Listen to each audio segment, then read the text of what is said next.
pour commencer, on va dire, est-ce que tu pourrais définir relativement rapidement, simplement, qu'est-ce que c'est le no-code Mmh. pour les gens qui connaissent pas, forcément ce terme? Alors, bah, écoute, je vais te faire la définition que je dis tout le temps quand on me demande, parce que c'est vrai que c'est pas encore très répandu. Tu as des développeurs qui ont réussi à créer des briques de code qui permettent à des gens comme moi, qui ne codent pas de ligne, de quand même créer des applications. En fait, il y a plusieurs avantages à ça. Un, c'est que tu vas plus vite, parce que par exemple, ton bloc image qui contient des lignes de code, t'as pas à retaper à chaque fois ton bloc image. Tu as juste Mmh. image, tu prends, tu drag and drop. Et ensuite, donc plus rapide, moins coûteux en général, puisqu'il y a moins de besoin de développement, étant donné que il y a une grosse partie qui est déjà prise en charge par ces outils qui te permettent de faire ça. Et le troisième, je dirais que c'est en train de devenir un peu un standard pour décharger les équipes techniques. Notamment, tu vois, par exemple, il y a plein de startups aujourd'hui qui utilisent Webflow pour faire leur landing page. Donc Webflow, c'est un outil pour faire des sites web.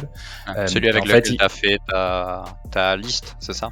Ta ouais, toolbox? exact. Et en fait, ils sont en train de vraiment de bousiller le marché à ce niveau-là. Et il y a beaucoup de startups justement qui font leur landing page tout simplement parce que ça permet soit à des agences externes, soit à quelqu'un du marketing qui a réussi un peu à mettre les mains dans le cambouis, de Mmh. créer le site web et de pouvoir faire toutes les modifications sans avoir à chaque fois à faire Mmh. l'aller-retour entre toi le développeur, est-ce que tu peux me changer le bouton, et ces petites requêtes comme ça qui pouvaient prendre jusqu'à un tiers du temps d'un développeur à l'époque. C'est comme ça que je le définirais, et c'est un marché qui est forcément extrêmement porteur parce qu'on n'a jamais eu autant besoin de faire des applications, on n'a jamais eu autant besoin d'automatiser des trucs, d'automatiser des tâches, parce que le no-code se divise en deux parties. Il y a les parties un peu application, Mmh. tout ce qui est création d'applications, moi c'est plus ma spécialité. Donc création d'applications mobiles, création de logiciels et d'apps web, et création de sites web. Et de l'autre côté, il y a tout ce qui est automatisation pour faire le lien entre tous ces nouveaux outils, pouvoir automatiser plein de tâches répétitives qui nous prendraient beaucoup de temps.